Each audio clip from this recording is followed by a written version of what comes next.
Hello po mga manoy, mga manay, mga tugang. Si Dante Maravillas po, Bicolano vlogger from Albay. So, basado po sa mga developments ng balita, pati yung mga universities from Mindanao, dumagdag na din po sa boses ng ating mga mamamayang Filipino sa mga kumukondina sa ginagawa ngayon ng Senado. Una yung mga universities, colleges from Metro Manila. And this time, nadagdagan pa mga kababayan, pati yung mga universities from Mindanao. So makikita ninyo ang increasing pressure galing sa ating mga mamamayang Filipino sa pagsasalaula mga kababayan ng ating mga senador sa pamumuno ni Senate President Chis Escudero sa ating institusyon, the Senate, the last bastion of democracy. 5 universities from Mindanao, mga kababayan, no? Ito yung pinalabas nilang joint statement from the deans of the 5 Ateneo schools and College of Law on the immediate commencement of the impeachment trial of Vice President Sara Simirman Duterte Carpio. Ngayon pa lang mga kababayan nila ito nilabas 2 hours ago. Yan, no? Ateneo de Davao University. Mula mismo sa lugar ni Sara Duterte ni Digong, Davao, hindi na nagugustuhan ang ginagawa ng Senado na gustong i-cover up. Yan ang intensyon mga kababayan. I-cover up ang mga kinakarap na kaso ni Sara Duterte na napakabibigat base doon sa articles of impeachment. So sabi dito mga kababayan sa kanilang statement, we, the undersigned deans of the schools and colleges of Law of Ateneo de Manila University, Xavier University, Ateneo de Cagayan, Ateneo de Davao University, Ateneo de Zamboanga University, and Ateneo de Naga University collectively call for the immediate commencement of the impeachment trial against Vice President Sara Simirman Duterte Carpio and its continuation into the 20th Congress if necessary. Pati pala yung dito sa amin, Ateneo de Naga University, lugar mga kababayan ni Leni Robredo. Nagsalita na rin ngayon pa lang. So boses na ng mga Bicolano, mga kababayan. Sumama na si Chis Escudero, taga Sorsogon po. So sabi sa kanilang statement, we confirm that as a Jesuit, Filipino and Catholic legal educational institutions, we are deeply committed in our teaching information missions to truth, justice, in the rule of law. Wala nang rule of law pag hindi ninyo itinuloy ang impeachment trial. Kasi mismo na yung ating saligang batas ang dinurog ninyo. Nilabag ninyo yung ating saligang batas. So sabi nga natin, ano pang rason for the Senate to exist? Pag ganyan po, i-abolish na natin. I-demolish na natin yung Senado. Kasi infected ng mga walang hiyang senador. Garapalan po ang kanilang ginagawa, ang kanilang pinapakita na pag-disregard sa ating saligang batas. Tapos sisweldo sila mula sa taxes ng ating mga kababayan. Hindi po tayo papayag sa ganon. Kaya sabi ng mga kilalang universities from Mindanao and Bicol, thus as educators, we are called upon by our Ignatian Foundation to educate men and women to embrace and build social, economic, and political structures that will preserve our common humanity in our collective interest as Filipinos, so as to foster the promotion of justice and the spirit of service and the pursuit of the greatest universal good. Thus, not only do we teach law and preach justice, we also teach with equal measure its faithful application. Gusto nilang i-shortcut, mga kababayan. Ayaw nila talaga na mapanagot si Sara Duterte dahil sa kanilang mga political selfish interest po. Karumal-dumal ang kanilang mga ginagawa, mga kababayan, ngayon sa Senado. Kaya sabi ng mga deans ng 5 mga universities from Mindanao and Bicol, as Filipino citizens, in a democratic and republican form of government, where sovereignty resides in the people from whom all government authority emanates, it is a fundamental recognition that the powers and functions exercised by all government agencies and public officials are merely reposed in them by the people for the time being in the interest of good governance and the common good with duties and condition imposed by the Constitution. We are supreme mga kababayan, sovereign Filipino people. Kaya tayong sovereign Filipino people, pag hindi nila tinupad ang mandato sa kanila, ang duty nila mula sa ating konstitusyon, tatanggalin natin itong mga senador. We have the power as the sovereign Filipino people. Kakaladkarin natin yung mga senador na winawalang hiya ang ating saligang batas mga kababayan. Wala silang karapatan na mag-stay as senator ng Republika. Kasi nga po, lumalabas ang kanilang pinaglilingkuran isang pamilya lang. Thus, we adhere to the time-honored principle that public office is a public trust that must be faithfully respected and protected in the name of the sovereign Filipino people. After all, the framers put primacy on the integrity of the public service by declaring it as a constitutional principle and state policy. More significantly, the 1987 Constitution strengthened and solidified what has been first proclaimed in the 1973 Constitution by commanding public officers to be accountable to the people at all times. Thus, accountability of public officials for their acts and omissions cannot and should not be overridden by a resort to obfuscating technicalities in political and or self-serving maneuverings. Pangatlo, sabi ng mga deans ng mga known universities from Mindanao and Bicol, bilang mga advocates of the rule of law, we submit to the supremacy of the Constitution as the fundamental law of the land. As such, faithful obedience to the constitutional mandates is requisite and mandatory, hence, not discretionary and optional. It is what we have all subscribed to when we ratify the Constitution. It is what we are being called to observe and obey now. Ayaw sundin mga kababayan yung mandato to forthwith proceed with the trial. Winawalang hiya ng ating mga senador, ang ating konstitusyon. Hindi po tayo papayag mga kababayan. It is based on these foregoing principles and spirit that we expressly urge the Senate of the Philippines to immediately commence the impeachment trial of Vice President Sara Duterte, Carpio, and for a fair, impartial, and speedy disposition of the case, which not only upholds public office accountability, but one that also respects due process as enshrined and mandated in our Constitution. So kailangan po mag-display ng impartiality yung mga uupo na senator judges. Kaya lang, yung mga Duterte senators, wala pang trial, may acquittal na po.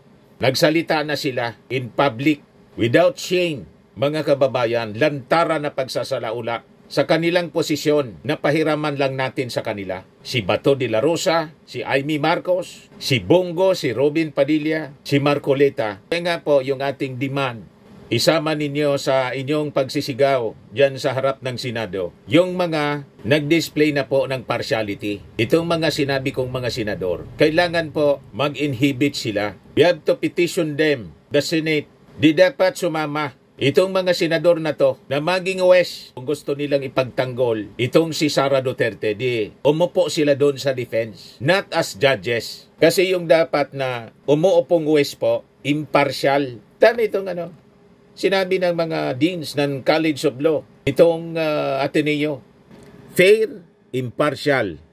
Wala nang fairness po dito sa mga Duterte senators. Arap-arapan, sinasabi nila, lalo si Amy Marcos, sabi ni Amy Marcos, talo na niya kayo. Tanggapin na ninyo, talo kayo. Imagine that. Ganon din si Marcoleta sa speech niya mga kababayan doon sa The Hague. Mas grabe itong si Bato de la Rosa. May pinakalat pang resolusyon. Impacto dismissal ang gusto niya. Hindi de facto impacto.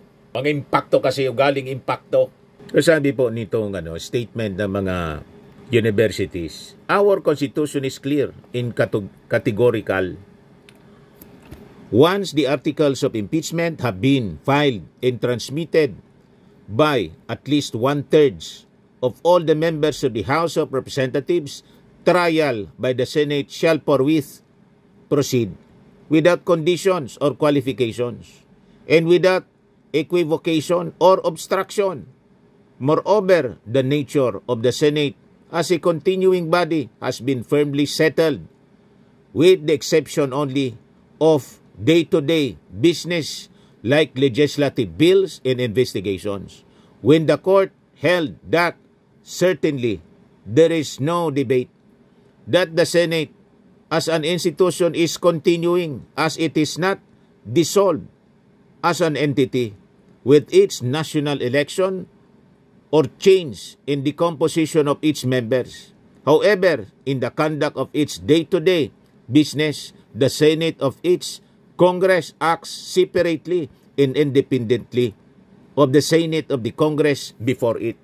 Malinaw po, naintindihan po ito ng mga senador. Kailang talagang sinasadya nila na i-confuse ang kanilang isipan, lalo na po ni Tolentino. Nagsalita na po yung mga constitutionalist natin, retired justices, mga deans, mga legal luminaries, pari-parihas po ang stand nila. Continuing body po ang Senado. Pero talagang ginugulo nila, sinasadyang guluhin, sinasadyang hindi intindihin para may rason, may palusot sila magamit na hindi po ituloy ang impeachment trial para makalusot si Sara Duterte. Hindi papayag yung ating mga mamamayang Filipino sa agenda po ninyo na makasarili.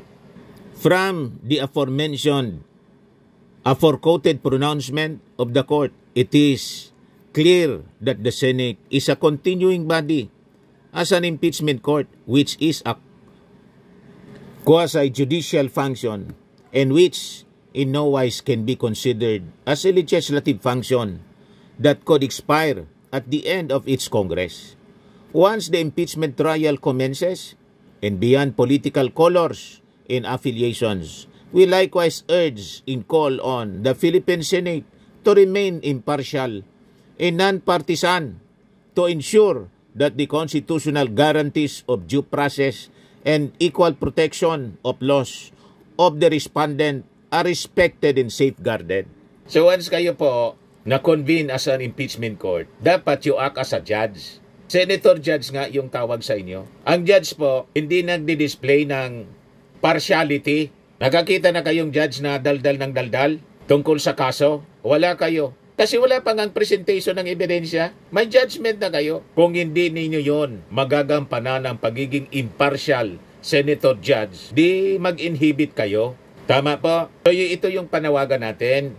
Lalo na po dito sa prosecution mismo. House panel, mag-motion po kayo siguro. Ipa-inhibit itong mga senador ni Duterte. Kasi nagsalita na sila. May posisyon na sila. Acquittal ang kanilang posisyon. Without trial, without the benefit of trial. Or somebody from the Philippine Bar Association or IBP, Integrated Bar of the Philippines. Kailangan mag-submit kayo po ng petisyon. Pati itong mga law deans. Isang lang po, petition siguro, pirmahan ninyo na itong mga senador, si Bato, si Aimee, si Bongo, si Robin, si Marcoleta, itong mga Duterte senators, kailangan mag-inhibit sila. Bakit? Ang kanila pong pag-upo bilang mga senator judges demands fairness, impartiality. So sabi dito sa kanilang statement, we are making this urgent call in faithful response to our moral and spiritual duty as educators and formators of future Ateneo lawyers. We pray that the Philippine Senate will likewise respond to its moral and constitutional duty as a true servant of the public, upon whom the public trust is reposed, one that is faithful to the truth and to the Filipino people. Firmado, Manuel Quibod, Dean, Ateneo de Davao University College of Law. Domnina Rances, Dean, Ateneo de Naga University College of Law sa Naga City, Bicol. Silvia Jo Sabio, Dean, Xavier University Ateneo de Cagayan School of Law. Jose Maria Hofilinia, Dean, Ateneo de Manila University School of Law. Tapos si Corazon Montemor, Dean, Ateneo de Zamboanga University, Rosendo U. Castillo Jr. College of Law. Di ko sa inyo, padami ng padami, mga kababayan, ang nagagalit sa pagsasalaula ng Senado sa ating konstitusyon. Garapalan po na winawalang hiya nila yung ating konstitusyon. Mapagtatpan lang po ang kanilang kaalyado. O ngayon, isa pang eskwelahan dumagdag ngayon na araw na to. Ito yung statement galing sa Adamson University. Yan o. Adamson University call for the Senate to forthwith proceed with the impeachment trial of Vice President Sara Duterte. The entire Adamson University stands united in our firm call for the Senate of the Philippines to forthwith proceed with the impeachment trial of Vice President Sara Duterte.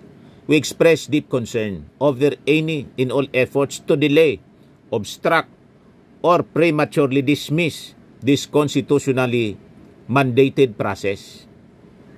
The 1987 Philippine Constitution provision clearly states that in case the verified complaint or resolution of impeachment is filed by at least one-third of all the members of the House, the same shall constitute the articles of impeachment, and trial by the Senate shall forthwith proceed.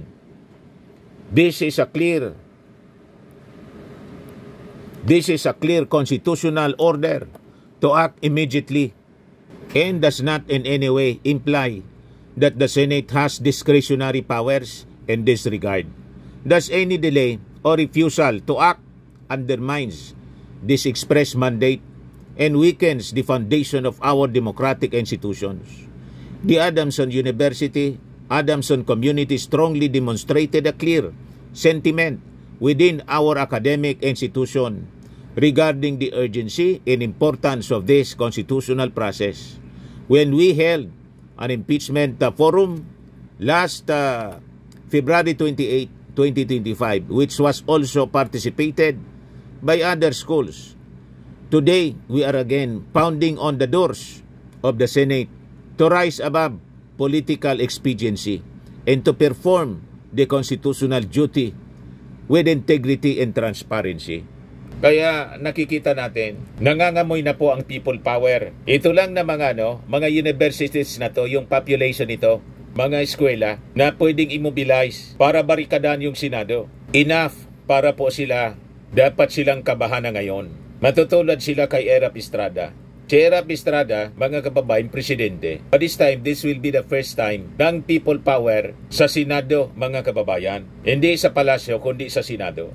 To our dear senators, this is not the time for neutrality or passive observation. This is the time for principled leadership and decisive action.